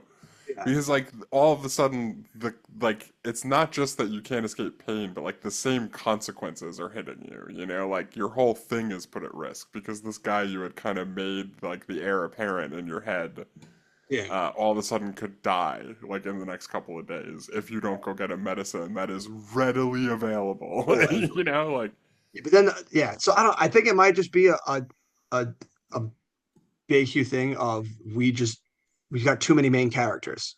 Like we don't know who to make our main character. Because at that point, what we're saying, really the spiritual change throughout this movie, the cathartic release, is the elders. But the elders don't really do dick except stand around. So they don't even have any agency in being like, we got to break our oath and go get medicine because you guys don't go get the medicine. No, they listen to very well worded letters from their constituents. That's like, And then it's just like, so it's just like, it's just, it's juggling too much within the concept that it feels like it's almost convoluted at times when it yeah, doesn't it need, when is it doesn't need to be. convoluted. And it's like the thing is, I do like a lot of the parts because like nothing. I stand by that nothing is as good as the scene when Joaquin Phoenix gets stabbed. Like I think that's the best scene in the movie. I agree. But while I do think it's very disjointed, like you're saying, I still kind of like a lot of the scenes where Bryce Dallas Howard is just like abandoned in the woods blind. You know what I mean? Like, I do think there's like just kind of like like just that situation has enough like that she like small obstacles that she needs to overcome and that are eventually building into like bigger obstacles. Even if it doesn't fit into the movie, I think that sequence is like pretty cool, you know? And that brings us to another negative, which is like it tries to play this weird game where after William Hurt told you that it was fake, another one shows up and you're like, who could it be? Is it actually real? Like it's like I think that's pretty lame. Yeah, I and they're wish like, they didn't do that. yeah, trying to play it up that like as if it still could be a thing. Yeah. And like I don't know, man. They're not that scary at all. Like every time they showed up, like No, they look so I was silly. like, they look so silly, man. And I get like, yeah, they would look silly because it's like they only have so much to work with. But it's just like, dude, for a movie where like you want that to kind of be terrifying, like that don't hit at all. Well, it's a corner he painted himself into though, because like you want it to be terrifying, but it also needs to be like something that like they could have like made or bought. You know what I Yeah, mean? made Like or it bought and can't be actually wear. like it can't be like insane CGI. You know what I Yeah, mean? If it's just them pretending, because that's yeah. not how that works. You know? Like they can't rip it off like a Scooby Doo mask and suddenly it's like a person underneath. You're like, well, that doesn't track at all. Yeah. There's also like maybe maybe the silliest thing in any movie we've done recently when they like the way Adrian Brody gets the costume is so ridiculous. It's absolutely insane. Like he Like just the room they were pauses. keeping him prisoner in, they left a costume under the floorboards. Like that's just where they hide it. They were like, "Oh my god, he found the one we keep under the floorboard." It's like, bro, like, Yeah. are you guys They taking just this serious? Like, they say that like it's like entirely a reasonable thing to do. It's like you guys had that whole shed nobody was allowed to go. You could have just kept it in there. Like what's the point of the one under the floorboards? are you guys even respecting the commune? Like, what are we doing Right. here? And then like that's you keep one of those in the floorboards in your only prison? Like like what are you thinking? Like, God, like you guys are trying to get caught. Yeah, just so silly. So silly. Yeah, so it's very silly at times and just like very hard to really get invested completely because it just like consistently does those. It falls in line with a lot of movies that we've done where like I really like the core premise and the thematic element of it, but the execution just lacks for me. Yeah, right. Like No, it I has like it you've has a converted hand me to that way of yeah, thinking for it sure. has a handful of scenes that like work well within the concept of the theme, but the whole is just all over the place. No, it never fully builds itself to somewhere bigger, like in a Yeah. way a movie really ought to. But I do see like the bones of it though, and it just like there's something so cool about what he's writing about, you know? I don't know that he explored it the best way, Like but he I do definitely like you said, I think the theme is pretty sick. And again, like I just think like maybe what would have been best for this movie is if some executive somewhere was like, "No, listen, M. Night. Joaquin Phoenix and Bryce Dallas Howard are the stars of this movie. They're gonna talk a lot. Like they're gonna like they need to be the stars of the movie, you know, like do that or because also just like sit him down and be like, listen, man, not every movie needs a fucking twist. yeah, I mean the twist I wouldn't even mind I mean, like, I think it probably needs to just be like a more central part of the plot rather than like a twist. I think is probably how it works best. But like, I don't know. Like, Joaquin Phoenix is the best actor in this movie, and Bryce Dallas Howard is like kind of like right up there. And it just feels like you need it. Like, this movie would be a lot better. And I don't know necessarily how you do it, but if you find a way to like make them the center of it the whole time, where they're both like mobile and talking, like you maybe are onto something here. Like I think it's a way better movie just because I get to see them play off each other the whole time. I think this is a movie of just like the two of them almost like Scooby Dooing it and like trying to figure out like what's not quite right about this village, like and this whole thing that's going on. Yeah, yeah, Because like, something could you like just that. imagine a scene if like the two of them are doing investigative work and one of those things shows up trying to scare them and they fucking kill it and it's one of the elders, like, Yeah, I mean that would be pretty intense. Yeah, but I they're mean like, so why would we do any of that? basically you just want it to be Hot Fuzz. That's you just want it to be Hot Fuzz. That's Yeah, like what you're looking this for. the serious hot fuzz. That would be Yeah. pretty. See, Would be this is pretty cool. why this is why we shouldn't rewrite movies. I try it and you're like, that's basically what did you say mine I was said again? coming. You were writing Coming to America, and I'm writing Yeah, Hot yeah, Fuzz. you're like, that's just coming to America. Yours was just Hot Fuzz. That was Listen, Jim. it. Every movie has already been written. It's just figuring out the best way to copy. Yeah, I guess, but you know, like I just don't think it's very like I don't know. I don't know that there's like any like real talent into being like, ah, they should have just made it Hot Fuzz. You know, like I don't know if What we're if it's really doing anything what if it's special here. Hot Fuzz, but instead of a British community, it's just a colonial community? Yeah, like what if it's Hot Fuzz? I mean, yeah, it's literally about the same thing. Like It it's really is. like Classic. And yeah, and I don't know that I have much else to add other than that. Is there anything yeah, you think that we haven't touched on yet that you feel worth mentioning? nah, not really. I think we talked about like all the stuff that was like really important to me. All the heavy hitters. Terrible waste of Brendan Gleeson in this movie. The man does nothing this entire time. Oh yeah, yeah, that was a bummer. He's an all-timer, man. All I time. wish he was in it more. He's got maybe like two scenes. Pretty bummer. Is there who else? Was there any that guys in this? Oh, I guess we brought Outside up of Judy yeah, Greer. Judy Greer is probably the bit. Well, also one of the well, Jim Jesse Eisenberg is in this movie. I know, yeah, that he's not really a that guy though. That time he He's was though. he's You a think good yeah, cameo in this one. no? Yeah, that one's hilarious. Um, the dude from Boardwalk Empire is in this Yeah, also. Michael Pitt. Yeah, Yeah, Michael Michael Pitt. Pitt. Who Michael Pitt ain't having a good last few days. Oh, is there like new stuff with him? Didn't he just get like indicted? Oh, I have no idea. I just remember he got fired from Boardwalk Empire because he was like apparently like a real prick to everybody around him. He's a real, but I'm pretty sure. Hold on, let me. Yeah, right here. 6 days ago, Michael Pitt charged with sex abuse, assault of ex-girlfriend in New York. He was Oh, arrested Friday on jeez. 9 counts. We Jesus should have Christ. known he was no good when he left Bryce Dallas Howard in the woods. Yeah, right. My God.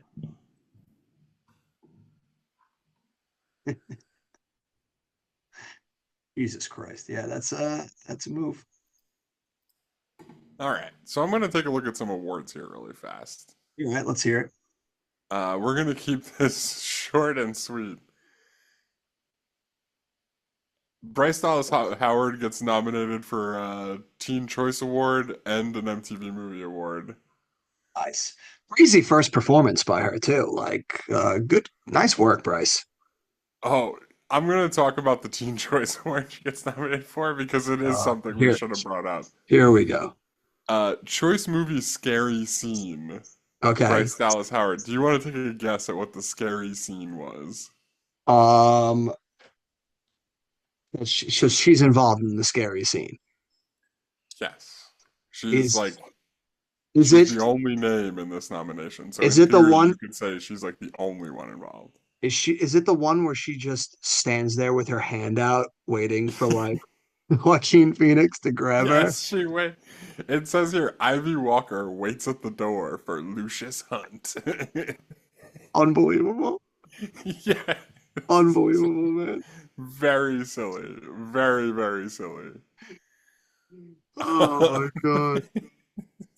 That's an Like, all-time nomination right there. yeah, Teen Choice Award. It did not win. It was just a nominee. Okay. Am I guessing the other movies? No, I mean, Scary Scene feels like it would be hard. We could take a look really quick, I suppose. Well, let's see, because I've seen a lot. I'm something of a movie buff, Jim. All right, so maybe if you give I me the know. movie, You did really well in this game last if time. You don't gotta rub it in. maybe if you give me the movie, I can give you the scene.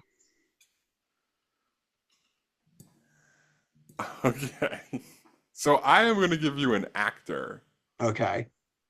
similar to how Bryce Dallas Howard was the one nominated for this. I'm gonna give you an actor, and I want you to tell me the movie that is the 2005 nominee for Choice Movie Scary Scene. Ready, Your Honor. Let's start with the winner. The actor is Ryan Reynolds. It's 2004. Let me double check. I think it is the 2005 Teen Choice Awards. I think Yeah, as that's we've usually. established, Oh I yeah, don't think either one of us yeah, knows what that means for yeah. They when don't the give a movie they don't give a actually came fuck for when. out. Is it I for don't know Blade? that the Teen Choice Awards knows what that Well, means for for Ryan, when the Is it movie came out. for Blade Trinity? No. Oh, interesting, interesting. Ryan, what else were you doing in '04? I'm only gonna give you one guess at each, and we'll see how many you Okay. get at the end. All right. So It so was the I got. Amityville Horror. Oh my God. Yeah, that was a hard one. That was a Yeah, hard I one. forgot about that movie. It's a very forgettable movie. Ain't that the truth? All right, a throwback from last week's King Arthur episode. Okay. The actor is Stellan Skarsgård. Stellan Skarsgård for Choice Scary. What fucking Choice scary scene. scary scene? What fucking scary shit was he in back then? Because I can't Damn, imagine this it's. is this is a tough category. I thought you Yeah, were a bit of a movie buff, bro. yeah. I guess not. I really buried myself with that one because it's definitely not for King Arthur. That movie's not scary whatsoever. So what the No, fuck else was he It's in? not King Arthur. I'll tell you that much. What the fuck else was he in? I got nothing on that one. I couldn't even tell you. The next movie I could think of that he was in was Pirates, but that's not until 2006. Yeah, it's not Pirates. It's Exorcist: the beginning. Yeah, I never would have got that in a Yeah, million. that's like the first two. Like I've heard of the Amityville Horror, but if you had asked me, I would not have remembered. Like you would have Yeah, had to prompt me for me to remember those ones that are tough right out existed. of the gate. And then Really had a fall Exorcist: The from. Beginning. I couldn't even tell you what that is. I've Yeah, never even heard of that. yeah, I guess it's probably a sequel to The Exorcist or a prequel. go figure. Um, this is an interesting one, and if you get stuck, I want to give you a hint because I really want you to get this one in Okay, particular. okay. Julianne Moore. Julianne Moore, 2004. Gotta be Yeah. The Forgotten. Yes, the Let's Forgotten. go, baby. The tag for the scene is Telly sees the alien, gets sucked into the sky. Yeah, that checks out. That just so we're clear, that's a movie about a lady whose kid gets abducted, and then all of a sudden it's about aliens. It's a very good movie. Yeah, what a year for twist endings. Maybe if you get stuck, I'll read you the caption too and see if that helps. It's definitely not gonna help. Um, the next actor, Katie Strickland. I have no idea who that is. I have no idea who that is either. I'll give you the tagline just to see. It's a Susan Williams hides under the covers from the ghost. These are all oh, so silly. hides under the covers from the ghost. Ghost movies in 2004 or I'll 5. give you a hint. I am pretty sure that Sarah Michelle Gellar is like the lead in this movie. Let me just double check that. If he is, that's not Yeah. going to help me. Really? Early 2000s horror movie. starring Sarah Michelle Gellar. Well, yeah, They got nothing. it's not it's not I Know What You Did Last Summer. That was way before No, that. that's way earlier. Yeah. What other fucking horror movies was she in? I have I no don't know. You fucking tell me. idea. Sarah Michelle Gellar. And I know when you say it, I'm gonna like hate myself, but I have no fucking idea. It's The Grudge. She was in that? Yeah, she's like the lead in that. She's the one who was in the shower, like the shit's like growing out of her head. Man, been a minute since I saw that one. Yeah. All right. This one doesn't have an actor, so I'll just give you Oh the header God. because I think it's funny, and then we'll Here tell we you the movie because here there's we no go. way. Uh, the deer scene. That's all it says. Jim, I believe that one's gonna be The Ring 2. No way. Come on. How do you know that? Because I have, for whatever reason, I have just like a seared in my mind memory of seeing that movie with my brother when we were at Universal, and that scene in particular with the deer, like attack, like hit in a car when she's driving. It's like burned into my brain for whatever reason. Oh, interesting. Okay. I would Yeah, have never gotten something from just the that's deer scene. that's so funny. That's so good. I don't think you're gonna get this one, but you might surprise me. Angelina Jolie. Or this is 2004, 2005. Is it Taking Lives?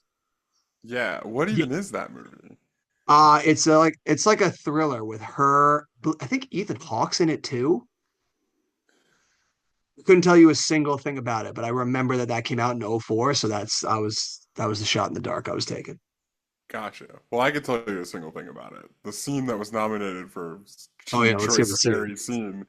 The killer grabs Ileana through the mattress. Yeah, These are all that'll like do it. That'll do it. these are so funny without context to me. I don't know. I just think I get a kick out of these. They're like That would one sentence that out of context is so silly. that would definitely be a scary moment. And then we got one more here for you. The actor is Michael Keaton. That's got to be White Noise. Yeah, it's white noise. Oh yeah, which that actually came out in '05. So they have the criteria on when Yeah. they pick Who is knows fucking with the Teen Choice Awards, man? astounding to me. It's the Wild West out there. Yeah, I got a Jonathan great, stares at TV static when spirits appear. amazing. Amazing. I can't wait till we get to that movie. Dear God. And then I don't know that there's much else. I don't want to really talk about. Oh, wait, actually, there's one we got to talk about. It's nominated for an Academy Award. Those are kind of What? important. Is it Yeah, really? it's nominated for an Academy Award. Best Achievement in Music written for a motion picture. Okay. Best Okay. Original Score, Sure. basically. Sure. Why not? It's nominated. Do we want to do this for the Oscars too? James Newton Howard. So Yeah, that's a that pretty big works. composer. I don't know how we're gonna do this for the Oscars. What am I gonna ask you the composer and see if What? you can guess No, the no. movie? That's Yeah, crazy. that's not fucking happening. Just tell me what other movies were nominated. I don't need to play that round. Nah, I'm not even. I guess let's look up who won. Let's look up who Yeah, won. just give me who won it. It's a $1 million baby. Oh yeah, probably actually. It was their year. Although I can't imagine any of their music was that fantastical that it should have got either a nomination. No, didn't they have that Alice Cooper song? What? What, $1 billion babies? Yeah, that Alice Cooper song. That song's the tits. $1 million baby. Uh, okay. Best original. No, that's best original song. I don't want best original song. I want original score. That's what Alice Cooper was. Uh, Prisoner of Azkaban was nominated. A Series of Okay. Unfortunate Events, The Passion Yeah. of the Christ, The Cool. Village, and then the ultimate winner was Finding Neverland. Okay. All right. Sure. That movie came out in 2004. What, Finding Neverland? Oh no, okay, that's the Peter Pan one. Okay. What were you thinking?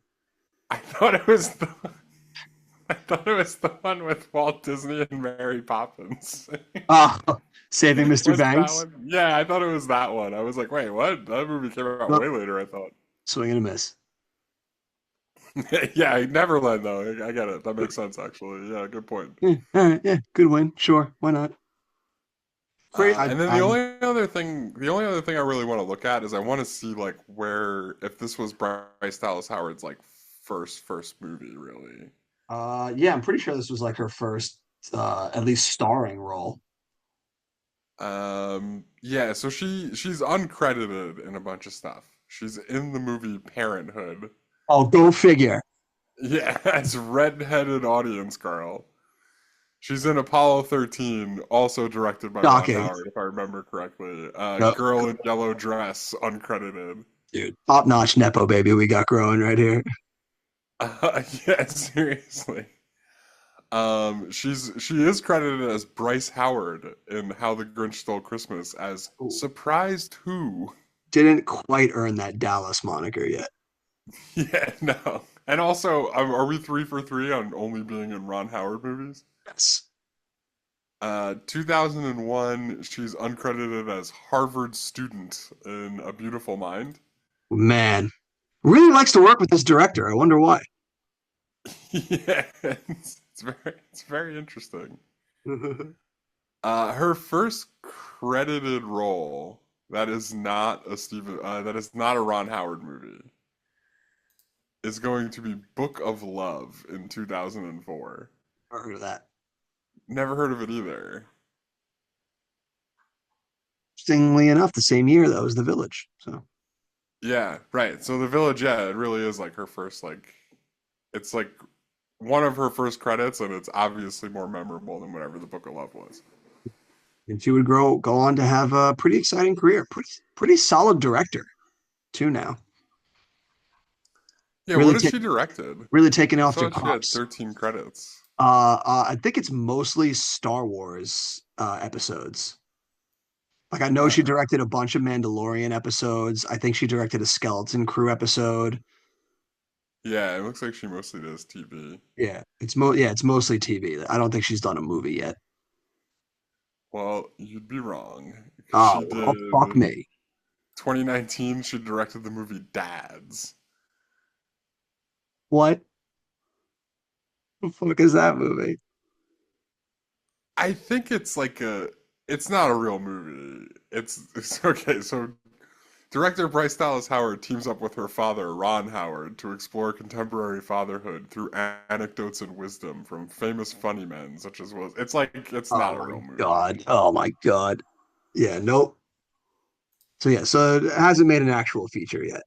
But Yeah. How if she did, lame I'd is be there. Bryce Dallas Howard? She loves her dad. She feels like she learned a lot from her dad. Okay, Bryce, whatever you say. Her dad, esteemed director Ron Howard. How dare you love him? She does. No, this is.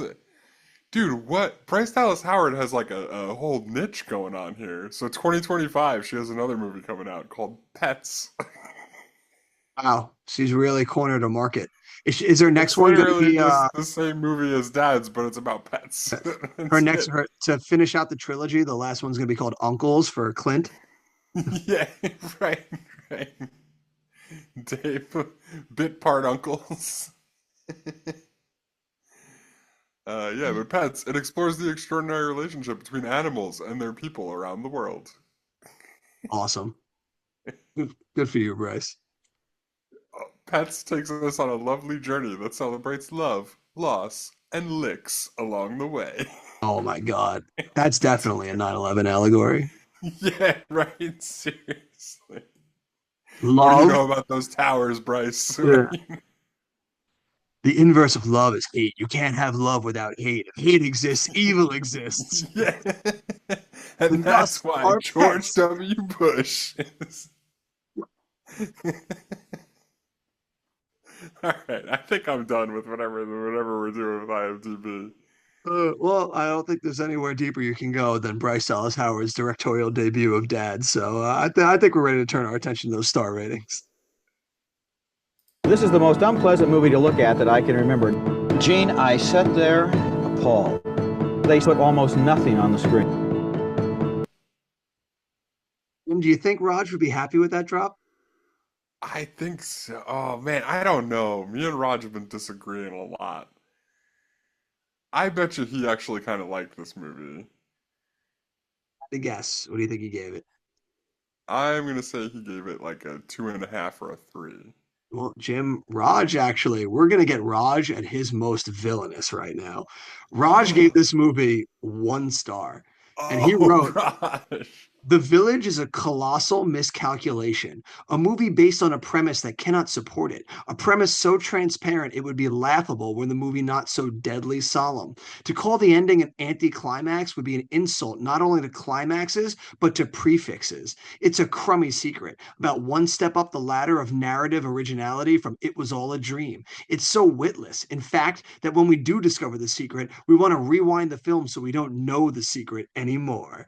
Ebert also would place this as the 10th worst film of 2004. Dang, Ebert went in, dude. Ebert went fucking in. Yeah, I mean, he's also not wrong. Like, a lot of what he's saying made a lot of sense to me. Like, it is like the twist at the end is kind of narratively very lame. Yeah, damn Raj. That was Raj at his. He was dropping bars on that one. So now follow that up, Jim. Let's hear those final ratings out of you. Yeah, I mean, I played the bad Ebert drop, and he hated it too.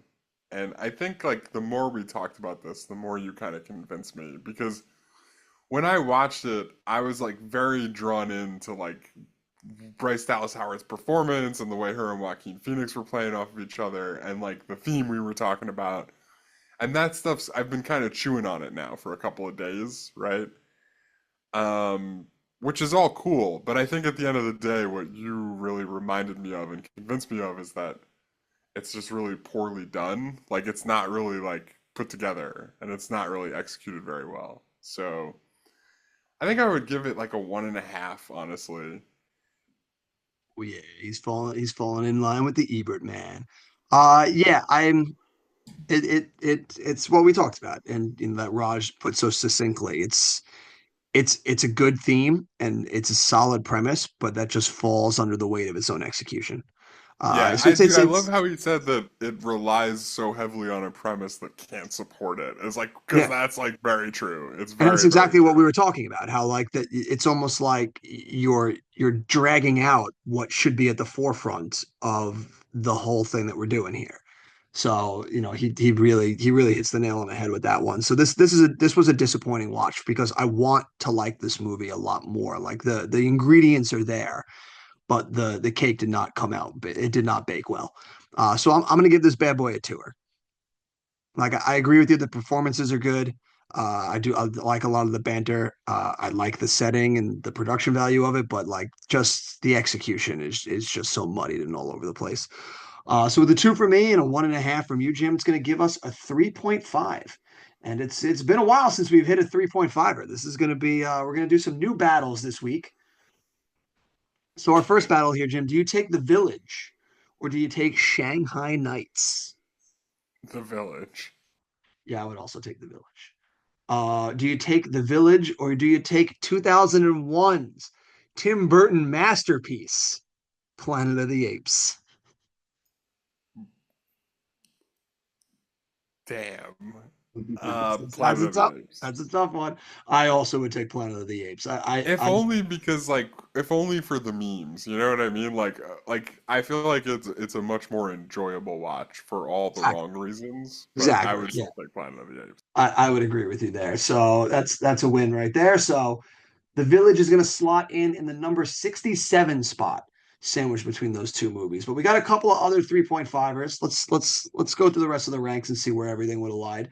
So Jim, our next battle would have been: do you take The Village or do you take The Perfect Storm? The Village. The Perfect Storm is like maybe my least favorite movie that we've done. Like it's real bad.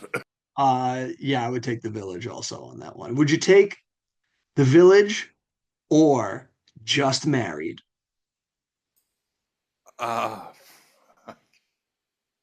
did we put Planet of the Apes behind The Perfect Storm? What were we thinking? We did. Yeah, we did. Um Well, they I might they would might take have slotted in with each other. They might have been like on the fence with each other. yeah, I would take Just Married. No, I would take The Village over Just Married. Yeah, I would take The Village over Just Married for sure. And then our final 3.5er.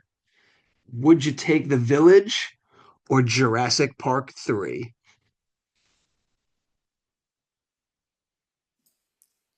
The Village. I think The Village. You would take I would take Jurassic Park. But Yeah, I really didn't like Jurassic Park 3 very uh, much. I mean, I really do. although I had the I know you get. I the mean, you the gave it the same raptor score. negotiation at the end is pretty great. Yeah. It's pretty worth it just to watch that. Alan. Can't get over that. But yeah, all right. So that's yeah. It's gonna settle in with a bunch of other mediocre to disappointing movies, which is a shame. A lot as a movie with potential that didn't quite reach that potential. And I think to answer our question that we posed last week, like will this fall in the camp with the classic trio or start to fall in line with the later movies? I think you start to see the dip. Like I don't know if I'd equate it completely with the, worst movies that we're going to see later, but you can definitely start to see where like maybe we're going to start to come off the rails a little bit here. It's definitely worse than Signs. That's what I'll Absolutely. say Well, I that mean, for sure. Sign, it's way worse. Signs was, we posed that question where we watched Signs and we gained a whole new appreciation for how misunderstood that movie was when we saw it as kids. And I don't feel that same thing after this movie. Watching it this time, I was No, like, not even yeah, like maybe a similar thing, but not even close to the same level as I yeah. did with Like Signs. Not even I close. watched The Village this time and was like, I really enjoy that theme, and I'm glad that like I can see that theme in there, but I absolutely understand why we hated this as kids. Yeah, and like the theme almost makes me hate it more because it's like, oh man, there's really something you could sink your teeth into there if you just go about it the right way. And like he just doesn't do that, you Yeah. know? Yeah. So that's a pain there. But yeah, so now all right, so all attention turns now to next week. Very happy that we're doing not sleepover or a Cinderella story. Yeah, the Manchurian Yeah. Well, wait, am I picking the Manchurian Candidate or Collateral? Well, no, Collateral came out after this movie. So Collateral would be eligible for the next round of movies. Oh. Yeah. So you could have your cake and eat it too, Jim. Oh, you're right, right. Manchurian Candidate came out the same week, so it's still Yeah. good. So it's valid. Okay, Yeah. got it. Okay, Yeah. cool. Yeah. So, all right. So Manchurian Candidate it is. Final answer. He's locking it in, and we're going for it. What was the last thing you jammed on? Um, Still deep in the order of law? no, I mean, like, I'm still watching it, but I haven't been watching it as closely. I'm trying to think if there was anything I watched recently. Oh, I watched the first couple episodes, of the show Outlander with Oh, my you putting yourself through that? my girlfriend's grandfather was in town visiting us, and like it was like like we don't know each other that well. Like we were making conversation, we were making some jokes, and like we ended up watching Golden Girls for like a Nice. good like 3 hours, which was a choice. Can't go And wrong I with it. think he was just so fed up with Golden Girls that he was like, let's put something else on. And like I was going through Netflix and he suggested Outlander, and I was like, Wild, whoa. wild thing to watch together. Yeah. Yeah. And then, like, I'm not really sure like why he suggested it. We watched like 2, 3 episodes, and then he left town the next day. Haven't had a chance to ask him about it. But It was like we watched 3 episodes of Outlander together, and I can never look this man in the face again. I gotta get out of yeah, here. there was quite a few sex scenes, which were which Yeah. were okay. I mean, it's a good thing I guess to watch with my girlfriend's grandfather. A lot of stuff going on in that show.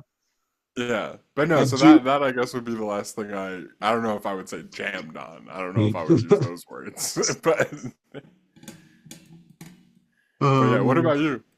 so the last thing I watched actually was a Clint Eastwood movie. Play Misty for me. Okay. I gotta say, this genre of movie, it was so prevalent in like the 80s, where it's just like a classically handsome man has sex with a woman, and the sex is so good that it drives her to kill. Like, has to be the funniest subgenre of movie that I think I've Yeah, ever heard of. Like, it's just like it's he's just like, right up there. It's right up there with the disaster movies always having like the divorced dad like get back with his Yeah, wife. You know what yeah, I mean? Like yeah. it Like, seems like it's tailored at a very specific yeah, audience, and it's they're like definitely gonna be like, "That's amazing. yeah, Yeah, I'm just like it's that." it's such diluted fantasy, but it's like it's so goddamn hilarious at like the same time. Like so, like it's a very fun movie, and like Clint Eastwood is always great in it. But it's just so funny, like every time you see these movies where it's just like the premise is just like, yeah, like we had some good sex, like, and then like she got so attached that I had to tell her to get lost, but like the dick was so good, like she had to like start killing people around me to Yeah, like bring us back yeah, together. And it's like, dude, like what? yeah. What? We had sex. Turns out she was crazy. Go figure. Like Like it's she like literally so breaks in at silly. one point and like stabs his maid. It's like this movie's insane. Yeah, that is very silly. I gotta go check that out. I don't think I've ever seen that. Check that one out. It's a lot of fun. But yeah, it's like the same movies like Fatal Attraction and like all those. There's just like the woman's just like driven mad by how good the sex was. Like it's such a male fantasy movie. It's so funny. Yeah. Like what a Not what nearly as good as Basic Instinct, which is like the exact opposite. another classic. God, you gotta love a good erotic thriller. But yeah, so go check those movies out. Form your own opinions for yourself, people. Make sure you join us back here next week when we dive into The Manchurian Candidate, an absolute classic. And as always, we'll see you at the movies.